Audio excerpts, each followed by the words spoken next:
የተከበረ መምህር ተብሎ በዚህን ያህል ልክ አይምሮ የጨለመበትና የሚናገረውን ማያውቅ ሰው እኔ በህይወቴ አይቼ አላውቅም። ታዬ ቦጋለ ምንድነው እንትነህ እንዴ ነቀልክ እንዴ ከአሜሪካ ስትባረር? አብዛኛውን ገበሬው እንዳይሰራ የግብጽ ጳጳሶች ትልቅ ፕሮጀክት ተመልከቱ ማለት ነው። ሰው አብዶ እዚህ ደርሷል። ወደ ማለት አብዶ በጣም አጠር ምጥን ያለች ቪዲዮ ናት። ታዬ ቦጋለ የሚባል አንድ ግለሰብ እናት ቅድስት ቤተክርስቲያን ላይ አፉን ለማላቀቅ ሞክሯል። በጣም ብዙ ነቀፋዎችንና ኢትዮጵያንም ወደ ኋላ ከዛሬ ድረስ ያያዘችው እሷ ናት የሚል ትችት አቅርቧልና በዚህ ቪዲዮ መምህራን ተረባርበው ሀገር ያቀኑ ቅዱሳን ደግሞ ሲታሰቡ ደግሞ ነውር ነው ይላል ማለት ነው። ውለታን መርሳት ዲያብሎሳዊነት ነው።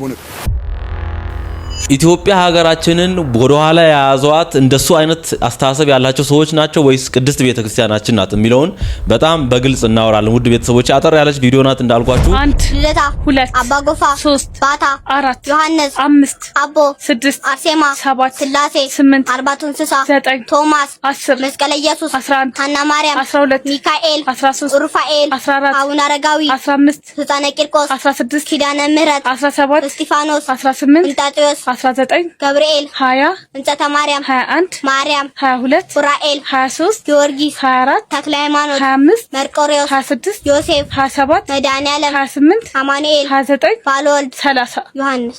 እግዚአብሔር ያሳድግሽ። ስለ በዓላት በደንብ አሁን ወደ ኋላ ሊቃውንቱ መምህራኑ ምን አሉ የሚለውን እንመለከታለን። የትም እንዳትሄዱ ቪዲዮ ላይክ ያደርጋችሁ ጀምሩ። ሳታዩ እንዳትወጡ። ያው በዓላትን አብዝታ ኢትዮጵያን ወደ ኋላ አስቀርታለች በሚል ማለት ነው። ሰራዊተ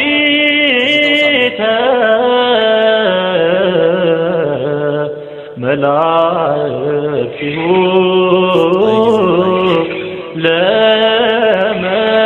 ለመዳኔ ዓለም ይቀወሙ ቅድሜሁ ለመዳኔ ያለን ያኔ ልጅ እያለን እኔ በግሌ በእውነት በካሴት ስንሰማ መዝሙሮቹን እቺን ዜማ ለመስማት በቃ ደጋግሜ በጣም ከመወደድ የተነሳ በካሴት የማዘር ቴፕ ነበርና ደጋግሜ የሰማት ነበርና በጣም ወዳት ነበር።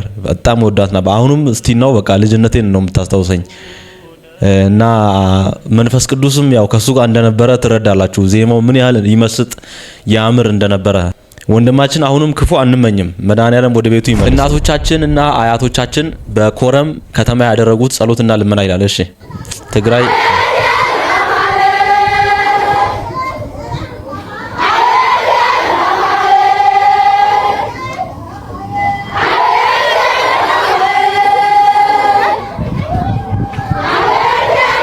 መድኃኒዓለም ይስማችሁ፣ ድንግል ማርያም ትለመናችሁ። በጣም የተለያዩ የሀገራችን ክፍሎች ላይ ወቅታዊ መረጃውን ሰምታችኋል ብዬ አስባለሁ። አፈሳ እየተደረገ ነው ውድ ቤተሰቦች። በጣም ብዙ ቦታዎች ላይ አፈሳ እየተደረገ ነው። አዳማ ናዝሬት ላይ በጣም ደግሞ እዛ በዝቷል የተባለ ነው። ወደ ጦርነት እየሄድን ነው። ወደ ጦርነት እያመራ ነው። ድጋሚ ሌላ እልቂት፣ ድጋሚ ሌላ ጦርነት። አይ ኢትዮጵያ ሀገራችን ዓለም ሌላ ታሪክ ውስጥ ገብቷል። በቴክኖሎጂ በአስተሳሰብ አዲስ ነገር ክሬት በማድረግ እኛ አሁንም ጦርነት ውስጥና የትግራይ እናቶቻችን እንደ የዋህነታቸው መድኃኒዓለም ጸሎታቸውን ይስማ። ስሟ ማነው? ድንግል ማርያም። የት ትገኛለች? ቤተ ክርስቲያን። መቼ ልምጣ? በቀን ምን ይሽላት? ክብርና ምስጋና። ምስጋናዎቿ ስንት ናቸው? ብዙ ናቸው። ከብዙዎቹ ሶስቱን ጥቀሱ። ውዳሴ ማርያም፣ ቅዳሴ ማርያም፣ አንቀጸ ብርሃን ናቸው። ውዳሴ ማርያም ማን ደረሰላት? አባ ኤፍሬም። ቅዳሴ ማርያም ማን ደረሰላት? አባ ሕርያቆስ።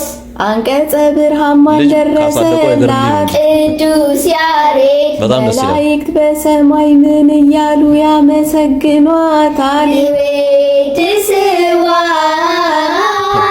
መላእክት ለማርያም። ውድ ቲክቶክ ጓደኞቻችን እንግዲህ ይህንን ዝማሬ ታስታውሱታላችሁ። መጀመሪያ የመጀመሪያ ቫይራል የወጣንበት ዝማሬ ነበረ። እጅግ በጣም የምንወደው ሁልጊዜም ቤት ውስጥ ከልጆች ጋር እንደዚህ እያልን የእመቤታችንን ስም እናነሳለን። በዚሁ እናስታውሳችሁ ብለን ነው። የእግዚአብሔር ደግሞ ደግ ነው። በአሁኑ ቪዲዮ 3 አድርጎን እችኛዋን ቅመም ጨምሮልን፣ እነዚህ ደግሞ ትልልቅ ሰዎች ሆነው እኔም እንደዚህ አርጅቼ መተናል። እግዚአብሔር የተመሰገነ ይሁን። እስቲ ደግሞ ይህንንም ላይክ፣ ሼር፣ ኮፒ ሊንክ ምናምን አድርጉ። አላረጀሽም። አንዴ ዛፉ ካደገ በኋላ ወዲህ ለመቆልመም በጣም ከባድ ስለሆነ ከልጅነታቸው ጀምሮ እንዲህ የሚያሳድጉ ቤተሰቦችን ሳይ በጣም ነው ደስ የሚለኝ። ሁላችንም ከዚህ ትምህርት ወስደን ልጆቻችንን በመንፈሳዊ እውቀት እያስተማርን እናሳድግ ለማለት ነው። ቤተ መቅደሱን ቼክ አድርጉት፣ ሰንበት ትምህርት ቤቱንም ቼክ አድርጉት። ሰሞኑን ነጋሽ ሚዲያ ላይ የተለቀቀውን አይታችኋል አይደል? ነጋሽ ሚዲያን ያላያችሁ መረጃውን ገብታችሁ፣ ቆሻሻው ነገር ቤተ መቅደስ ገብቷል። ቤተ ክርስቲያን ውስጥ እንቅስቃሴ እያደረገ ነው። ያ ቆሻሻ ነገር ቆሻሻው ነገር ምን እንደሆነ ታውቁታላችሁ? ገብረ ሰዶማዊነት እና ታዲያ አልፈዘዝንም? ቶሎ ነቃ ብለን ነቀል አድርገን ማውጣት አለብን። እነዚህን ሙጃዎች፣ እነዚህን አረሞች መንቀል አለብን። አለበለዚያ እናለቅሳለን። አንድ ቀን በጣም እናለቅስ ይሆናል። ብዙ ጊዜ እናንተ ትላላችሁ፣ አንዳንድ ሰዎችም ስጽፏ ያለው ኮሜንት ላይ በቃ በውስጥ እንጨርስ ወደ ውጭ አናውጣ ስትሉ ነበርና ይኸው አሁን ለራሱ ገንፍሎ ወጣ። ይኸው በውስጥ ሲባል ተከርኖ ገንፍሎ ወጣ። ይሄ ክርፋት፣ ይሄ ቆሻሻ ነገር እና ቤተ መቅደስ ውስጥ እንዲህ አይነት ነገር ሲያደርጉ ከዛ በደንብ መታየት ያለበት ደግሞ ጽጌ ማህሌት አዳር ላይ የእውነት በሚያሳዝን ሁኔታ ወንድ ልጅ ዓለማዊ ወንድ ልጅ ያው አበባ ለሚስቱ እንደሚሰጥ ሁሉ በየማህሌቱና እንትኑ ላይ ቀይ አበባ እየተሰጣጡ እየተጠራሩ የሚወጡ የያዝናቸው ብዙ አገልጋዮች አሉ። ብዙ ጊዜ ጽጌላና እኛ አንተኛም ነው ማህሌት መቆም ሲገባን እኛ በየደብሩ እየዞርን እነሱን ነው የምናሳደው። በየደብሩ እንደዚህ አይነት እንትን ያላቸው ሰዎች አሉ። ስለዚህ ሰንበት ትምህርት ቤቶችን ወይ ደግሞ ምዕመናኑን ትኩረት ሊያደርግባቸው የሚገባቸው ነገሮች እነዚህ ናቸው። ያላያችሁ ነጋሽ ሚዲያ ላይ ገብታችሁ ይሁንና እግዚአብሔር ይህን ጊዜ ያሳልፍልን። ከዚህ ውጭ ምንም አይደለም። እግዚአብሔር ይህንን ቆሻሻ ነገር ከቤተክርስቲያን ነቅሎ ይጣልልን። እኛም እንደ ሚዲያ ሰው ማድረግ ያለብንን እናድርግ። በቃ ከጸሎት ባሻገር ማድረግ ያለብን ማድረግ አለብን። ሁሉ ጊዜ ጸሎት ብቻ እንደማይጠቅም ተነጋግረናል። ውድ ቤተሰቦቼ ርዕስ አድርገው ወደ ተነሰነው ቪዲዮ ደርሰናል። እንግዲህ ታዬ ቦጋለ የተባለ መምህር ነው። እንግዲህ በጣም ድሮ የተከበረ ሰው ነውና ከቅርብ ጊዜ ወዲህ በቃ ፖለቲካው ላይ ምናምን አይመለከተንም እሱ ነው ነገሩ። በብዙዎች ዘንድ በቃ እየተጠላ ያለ ሰው ነው እና አሁን ደግሞ ያው ሁሉም በቃ የፈረደባት እናት ቅድስት ቤተክርስቲያናችን ላይ አይደል እየመጣ አፉን የሚያላቅቀው ያልሆነ ያልተገባ ውሸት የሆነ ነገር ክስ መስርቷል። ከበዓላት ጋር ተያይዞ አንዱ ለኢትዮጵያ የድቀት ጠር የሆነው ይሄ የበዓላት መብዛት የቀን ማክበር ነው ብለው የሚያነሱም አሉ። እዛ ላይ እሱም እንዳለ እውነት ነው። ለምሳሌ ኦርቶዶክስ ማለት የግሪክ ቃል ነው። ኦርቶ ማለት ቀጥ ያለ ትክክለኛ ማለት ነው። ዶክስ ሃይማኖት ነው። ግሪክ ውስጥ ብትሄድ እንደዚህ የበዙ በዓላት የለም። ዋናው ኦርቶዶክስ የሚል ስም ያለው ጋር እስራኤል ሀገር ያለው 0.6% ኦርቶዶክስ ነው። እዛ ሄደ በየቀኑ ኦርቶዶክስ በዓል ሲያከብር አይውልም። ሲሪያ አለ፣ አርሜኒያ አለ፣ ብዙ የምስራቅ ኦሪየንታል ቤተክርስቲያን፣ ሩሲያ አለች። እኛ ሀገር ስትመጣ ምን ይላሉ? 27 ተክለ ሃይማኖት ማነው መድኃኔዓለም፣ 28 አማኑኤል፣ 29 ባለ እግዚአብሔር፣ 30 ቅዱስ ዮሐንስ፣ 1 ልደታ። አሁን 5ቱን ቀን ጨርሰ ቅዳሜ ይመጣል፣ ቀዳሚት ሰንበት፣ 7ኛው ቀን እሁድ ይመጣል። 31 2 ነው አይደል? 3 ከዛ ባታ ደግሞ ትመጣለች። እንዲህ ያለ አብዛኛውን ገበሬው እንዳይሰራ የግብጽ ጳጳሶች ትልቅ ፕሮጀክት ኢትዮጵያ ውስጥ አስቀምጠዋል። አሁን አንዳንድ ሰዎች ቅር ይላቸዋል፣ ግን ሪያሊቲ ነው ስለሆነ ነው። ዛሬ ኦርቶዶክስ ቤተክርስቲያን ልክ ይሄን ስል ተመልከቱት ይላሉ፣ ግን ኦርቶዶክስ ቤተክርስቲያን ገብቷት 4 ቀናት በወር እንዲከበሩ፣ ሌሎቹ ቀናት ግን ታቦቱ ከሌለ እዛ ለምሳሌ ሚካኤል ካለ ሚካኤል ታቦቱ ከሌለበት ግን በሌሎች ቀናት ስሩ አለች። ለምን አሉ? ተረዱት። ባለመስራት መባረክ ሳለ ወይ አሁን ይኸውልህ ሊሰራ የማይወድ አይብላ ይላል። ኮሙኒስቶች ተዚህ ለእንደሆነ ያልሰራ አይብላ ነው የሚሉት። ያልሰራ አይብላ ካሉ አልጋ ላይ ያለው ላይበላ ነው፣ አካል ጉዳተኛው ላይበላ ነው። መጽሐፍ ቅዱስን ማሻሻላቸው ነው ያልሰራ አይብላ ያሉት። መጽሐፍ ቅዱስ ግን የእግዚአብሔር ቃል ሊሰራ እናት ቤተ ክርስቲያናችን በዚህ ነገር መከሰሷ አዲስ አይደለም። ከዚህ በፊትም ካስታውሳችሁ በጣም ብዙ ጊዜ ፓስተሮች ምናምኖች ቅርሻታቸውን ሲያቀርሹ በዚህ ጉዳይ መልስ ሰተንበት ነበር።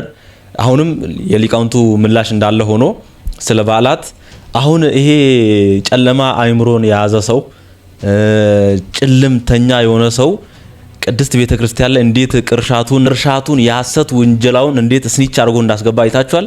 ምን አለ? 24 25 26 27 28 29 1 2 3 እስከ 7 ቅድስት ቤተ ክርስቲያናችን ስራ አትስሩ ብላ ገበሬዎችን እንዳይሰሩ ከለከለች አለ። በእውነት ቅድስት ቤተ ክርስቲያናችን ወሩን ሙሉ አሁን እነዚህ እሱ ያላቸውን ቀናትና ሌሎች በዓላትን አትስሩ ብላለች። እግዚአብሔርን ምትፈሩ የእውነት ሰዎች የሆናችሁ እውነቱን ተናገሩልኝ። ቅድስት ቤተ ክርስቲያናችን ብላለች እንዲህ እውነት ትልቁ የሐሰት ክስ የሚጀምረው እዚህ ጋር ነው። ያልተባለን ነገር 24ን አትስሩ 25ን አትስሩ 26ን አላለችም። ቤተ ክርስቲያን የራሷ ስርዓት አላት። በዛ በእውነተኛው ነገር መሞገት ይቻላል። ለሱ ምላሽ አለ። ግን እሱን ሐሳብ አንስተ ይሄ ልክ አይደለም ማለት ትችላለህ። ነገር ግን በውሸት ያላለችውን ነገር አምጥተ አንተ ዝም ብለ በጥላቻ በራስ አይምሮ የፈጠርከው ነገር እኛ የመመለስ ኃላፊነት የለብንም። ለማንኛውም አባቶቻችን ምን አሉ? እስቲ ኦርቶዶክስ በዓል ታበዛለች ይላል፣ ግን ራሱ ምን ያደርጋል? የኤችአይቪ ቀን ብሎ ያከብራል። አይገርማችሁ? የኤድስ ቀን እየተከበረ የመላክ ቀን አይከበርም ይባላል። ስለ ኤድስ እንድንከበር የተደረገው ለምንድን ነው? ሰው የኤችአይቪ ቀን በመጣ ጊዜ በኤድስ እንዳይጣል ሩዋንዳ ነው የት ውስጥ ነው አሉ። ኤድስን ለመከላከል ምን እናድርግ ተባለውና አሉ አንድ ጊዜ ሰው አልገባው ስላለ ደህና ዋላችሁ ሲባል መልሱ አልቀናል ይሆን ተባላሉ። ደህና ዋላችሁ አልቀናል፣ ደህና ሰነበታችሁ አልቀናል። እንደው ቆቅሩ ነው በእውነቱ ማለት ነው። ትዝ እንዲለው ማለት ነው። እንደዚህ ከሆነ ሰው በሽታ ትዝ እንዲለው በዓል ካከበር በሽታ ትዝ እንዲለው ባለ ውለታ የሆነ ቅዱስ ትዝ እንዲለን በዓል ማናከብረው ለምንድን ነው? የእጅ መታጠብ ቀን አለ እኮ ይገርማል እኮ የእጅ መታጠብ ቀን የለም አለ። የጥፍር ቀን ማለት ነው። አሁን ደግሞ ቅዱሳን አይመሰገኑም ይላል። ቅዱሳን አይመሰገኑ ምስጋና ያስፈልግደው ታንክስ ጊቪንግ ዴይ ብሎ ደግሞ ያከብራል። የምስጋና ቀን ማለት ነው። የምስጋና ቀን ተብሎ በዓለም አቀፍ ደረጃ ይከበራል። አዘይ ለውድ ወንድሜ ላቶ ገሌ እንዲህ ስላደረግልኝ አመሰግናለሁ፣ እንዲህ ስላደረግ ተክለ ሃይማኖት አመሰግናለሁ አይባልም። መጽሐፍ ቅዱስ አይፈቅድም። ተመልከቱ ማለት ነው። ሰው አብዶ እዚህ ደርሷል። በእውነቱ ማለት አብዶ ሶፍት ያዋሰውን ባለሱቅ ቴንክ ዩ ብሎ ይሄዳል። ሀገር ያቀኑ ቅዱሳን ደግሞ ሲታሰቡ ደግሞ ነውር ነው ይላል ማለት ነው። ውለታን መርሳት ዲያብሎሳዊነት ነው በእውነቱ ማለት ነው። ሰው የእናት አባቱን ውለታ እንኳን እንዳያስታውስ እያደረጉት ሲራክ ምንድን ነው የሚለው? የእናትህን ምጥ አትርሳ ነው የሚለው። የእናትህን ምጥ አትርሳ፣ የአባትህን ድካሙን አትርሳው ነው። ሰው ለእናት አባቱ ግድ እንዳይኖረው ሳናውቀው በብቸኝነት ይሄ በራስ ወዳድነት ራሳቸው የሳይንሱ ሰዎች ኢጎ ነው ምናምን በሚሉት ማለት ነው በራስ ወዳድነት ተይዞ ከራሱ ውጭ እንዳያስብ እናት አባቴ ሲሆን ለራሳቸው ብለው ተጋብተው ወለዱ እንጂ ለኔ ብለው ተጋብተው እንዲል አይምሮ የሌለው ሰው እያፈራን በእውነቱ ማለት ነው። ከቃሉ ጋር ናቸው እና ቅዱስ ሚካኤል እንዴት ነው ቅዱስ ሚካኤልን ማናስበው? በእውነቱ እናስበዋለን እንጂ እግዚአብሔር እኮ ውለታን የማይረሳ አምላክ ነው። እኛን ውለታ አትርሱ ያለ አምላክ እሱ ውለታ ይረሳል? እግዚአብሔርስ ይቀናል? የቅዱስ ሚካኤል በዓል ተከበረ። ቅዱስ ሚካኤልስ እግዚአብሔር ነው አልነውን? አምላክ ነው ያለው አለ? ቅዱስ ሚካኤል ታሰበ ተብሎ የሚከፋው እግዚአብሔር ልጆቹን ከፍ የሚያደርግ በጸጋው ያከበረን መልኩን የሰጠን እንኳንስ በቤቱ በዓል እንዲከበራቸው የገዛ ስጋውን ሲሰጥ እንኳን ያልነፈገ ፈጣሪ ነው መድኃኒዓለም። እንኳን በዓል ተከበረ እንኳን ቀን ተሰጣቸው ብሎ ሊከፋው፣ ሰኞ አከበራችሁ ብሎ ሊከፋው። ኧረ እኔም ልጨምርላችሁ አባታችን ያሉት ላይ ዓለም አቀፍ በዓላት ናቸው እነዚህ።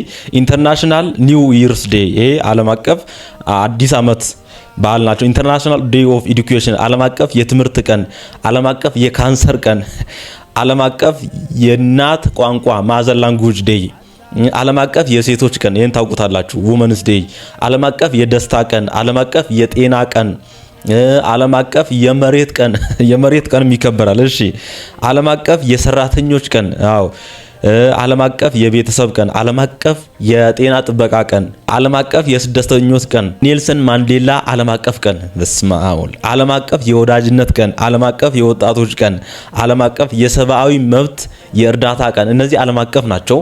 በየሀገሩ ደግሞ ያሉ ትልልቅ በዓላትና መታሰቢያዎች አሉ። ይኸው ብዙ አለ እዚህ ጋር ይኸውና፣ ይሄ ሁሉ ላነብላችሁ አልችልም። ምንድነው እነዚህ ሰዎች እኔ የተረዳሁት ነገር እነዚህ ሰዎች ለስንፍናቸው በቃ ላለመለወጣቸው ምክንያት ሲያጡ ቅድስት ቤተክርስቲያንን መዝለፍ ጀመሩ። ያ ነው የሚታየኝ እኔ። በቃ ኢትዮጵያ ያልተለወጠችው ኦርቶዶክስ በዓል ስላበዛች ነው። ኢትዮጵያ እንዲህ ያላላችሁ ኦርቶዶክስ በቃ ሰነፍ ስለሆኑ መስራት ስለማይወዱ ወይም የመስራት ችሎታው ስለሌላቸው እንደ ሌሎች እንደ ውጭ ሀገራት የኢትዮጵያ ኦርቶዶክስ ተዋሕዶ ቤተክርስቲያን ኢትዮጵያን ወደ ኋላ አስቀርታለች ብለው ብዙ ጊዜ የሚያወሩ ሰዎች እነዚህ በኔ እይታ ሰነፍ መስራት የማይችሉ ስንፍናዬን ማን ላይ ላላክክ እኔ ሰነፍ ነኝ ብዬ ማመን አልፈልግም ማን ላይ ላላክክ ብለው እንዲሁ በሐሰት ክስ የተነሱ ናቸው። ለኔ ሰነፎች በቃ ክፉ ሌላ ብዙ ስድቦችንም መሳረብ አልፈልግም ግን ይገባቸው ነበር እውነት በሐሰት ክስ ቤተክርስቲያን እንዲህ ለሚከሱት እና ሰነፍ ስለሆኑ ራሳቸው መለወጥ ስላልቻሉ ቤተክርስቲያን በዓል በቃ ግልግል እኮ ነው አይደል? እኔ ሰነፍ ነኝ አይ ስንፍናዬን ቀይሬ ህይወቴንም መቀየር ሀገሬንም መቀየር ቤተሰቤንም መቀየር እችላለሁ እና ልስራ ብሎ ከመነሳት ሰው ላይ አላከ ቅድስት ቤተክርስቲያን ናት ኢትዮጵያን ወደ ኋላ ያስቀረችው እኔንም ደሃ አደረገችው ብለት ቁጭ ትላለህ አክሽን ላለመውሰድ ማለት ነውና እነዚህ በአስተሳሰብ የደህዩ እንደ ታየ ቦጋላ ያሉ ሰዎች ከእንዲህ አይነት ጭፍን ጥላቻ ወጥተው ስራቸውን በአግባቡ እየሰሩ ራሳቸውንም ሀገራቸውንም መለወጥ አለባቸው። ከእንዲህ አይነት ጨለማ ውስጥ መውጣት አለባቸው ብዬ ነው መነግራቸው እና በእንዲህ አይነት በተሳሳተ መንገድ ያላችሁ ኦርቶዶክስ ውስጥም ሆናችሁ በጣም በውዥንብሩ የተሳሳታችሁ ካላችሁ ውድ ኦርቶዶክሳውያን ቤተክርስቲያን ያላት አስተምሮ ይሄ ነው። ሚካኤል የሁሉንም መላእክት ቀን ይወክላል። ስለዚህ አንድ ሰው በገብርኤል ቀን ሊሰራ ይችላል። እየሰማችሁ ነው። ግን አጥቢያዬ ነው ያሳደገኝ መልአክ ነው ላክብረው ካለ መብቱ እሱን አንከለክለው። ግን በስራ ደረጃ ደግሞ እዚሁ አላስወጣ እንዳይሉ አጥቢያዬ ነው ካለ መብቱ ነው፣ ችግር የለውም። ግን ሚካኤል እነማንን ሁሉ ይወክላል? መላእክት። እመቤታችንስ ሰው ሆነው ቅዱስ የሆኑትን ትወክላለች። ቅድስተ ስለሆነች እሷ ደግሞ የአቡነ ተክለ ሃይማኖትን የሁሉንም ሰው ሆነው ቅዱሳን ሁሉ እመቤታችን ትወክላለች።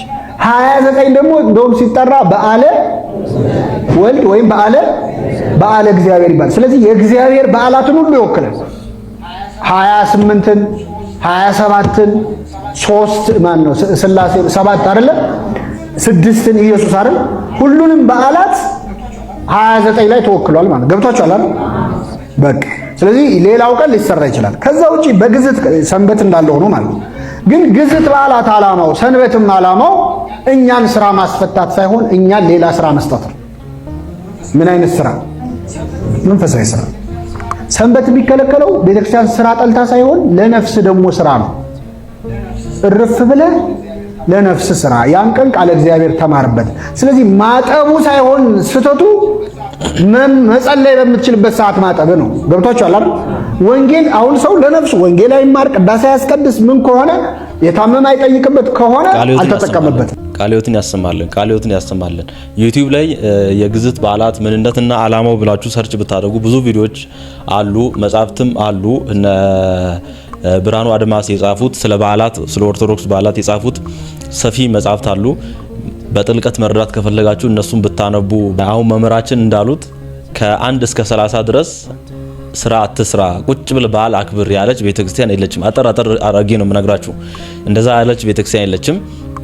ግዝት በዓላት የተባሉትም ሰንበትን ጨምሮ ለነፍሳችን እስቆይ አንዳንድ ሰዎች ከ1 እስከ 30 ድረስ ቀኑን ሙሉ እየሰራን ማታ እየተኛን ለነፍሳችን እስቆይ ነፍስ እንዳለች ረሳችሁ እንዴ? ለነፍሳችንስ የእግዚአብሔር ቃል አያስፈልጋትም? ለነፍሳችን የሚጠቅሙ የእግዚአብሔር ትእዛዛትን መተግበር የለብንም? በእንዲህ በእረፍት ቀናት መምህራችን ሲል እንደሰማችሁት በዓላት ስራ ማስፈታት ሳይሆን ስራ መስጠት ነው። ቀን ሙሉ ተኝተው ዋል አይደለም እኮ አሁን በእነዚህ በግዝት ቀናት ለነፍሳችን እንድንሰራ ነው። ይሄ ዓለም አላፊ ጠፊ ለሆነ ዓለም እድሜ ልካችን እየዳከርን ነፍሳችንስ ብላችሁ ማጠይቁ ሰዎች ትገርሙኛላችሁ። ለነፍሳችን ምግብ ያስፈልጋታል። የነፍሳችን ምግብ ደግሞ የእግዚአብሔር ቃል ነው። የነፍሳችን ምግብ መልካም ስራ መስራት ነው። በዓላትን ስናከብር ደግሞ ለነፍስ ብቻ ሳይሆን ለስጋችንም ትልቅ በረከት በስራ ሰዓትም ደግሞ እንድንበረታ የሚያደርግ ረድኤት በረከት እንደምናገኝም አትርሱ። በዓላትን ስናከብር ምን ያህል ደስ ብሎን በእውነት ደስ ብሎን እንደምንመጣ ከበዓላት እንደምንመጣም አትርሱ። ለስጋችንም ይተርፋል ማለት ነው። ለነፍስ ብቻ አይደለም በዓላትን ማክበር እና አንዳንዴ አንድ የመጨረሻ ማለት ፈልገው ነገር አንዳንዴ ምእመናን ግን መረዳት ያለባችሁ አሁን በየጊዜው ንግስ አለ። አሁን በተለይ አዲስ አበባ ብታዩ በየወሩ የተለያየ ቦታ ላይ ንግስ አለና እነዛን ሁሉ ንግሶች እየሄዳችሁ አንግሱ ያለ ሰው የለም። እውነቱን ለመናገር እንደዛ ለማክበርም ይከብዳቸዋል። በየወሩ ያሉ ከዐቢይ ጾምና ከሕማማት ውጪ ብዙ ንግሶች አሉ አይደል? እና ዐቢይ ጾም ውስጥም ንግሶች አሉ፣ ብዙ ንግሶች አሉ። እና እነዛን ንግሶች ውድ ቤተሰቦች እየሄዳችሁ ማንገስ አይጠበቅባችሁም። ደብራችሁ አጠገባችሁ ያለ ቤተክርስቲያን ሄዳችሁ ተሳልማችሁ ሰላም ለኪ ብላችሁ የራሳችሁን የግል ጸሎት አድርጋችሁ ተሳልማችሁ ጸልያችሁ ወደ ቤታችሁ ወደ ስራችሁ መሄድ ትችላላችሁና ሁሉንም ንግስ ካላነገስኩ ብላችሁም ራሳችሁን አታስጨንቁ። ቅድስት ቤተክርስቲያን መምህራን የሚያስተምሩት ይሄን ነው። ሰፋ ጠለቅ ያሉ ነገሮችን ደግሞ ለማወቅ በበዓላት ዙሪያ ብቻ የተሰበኩ ስብከቶች፣ ትምህርቶችን ዩቲዩብ ላይ መጻሕፍትን ብታነቡ ይበልጥ ትረዳላችሁ። ዲያቆን ኃይለ ሚካኤል ነበርኩ። ለዛሬ በዚህ ወቅታዊ ጉዳይ ምላሽ የቤተክርስቲያን ምላሽ ይሆናል ብዬ ያሰብኩትን ነገር እኔም ካነበብኩት ካየሁት ነገር አንፃር እቺን ይዤላችሁ መጥቼ ነበር። መድኃኔዓለም አምላካችን የተማርነውን የሰማነውን በልቦናችን ጽላት ይጻፍልን፣ በቸር ያገናኘን፣ ሱባኤው ጾሙን በሰላም ያስፈጽመን። መድኃኔዓለም አምላካችን ወዳችኋለሁ። ላይክ ካላደረጋችሁ ላይክ፣ ሰብስክራይብ አድርጉ። ደህና ሁኑልኝ።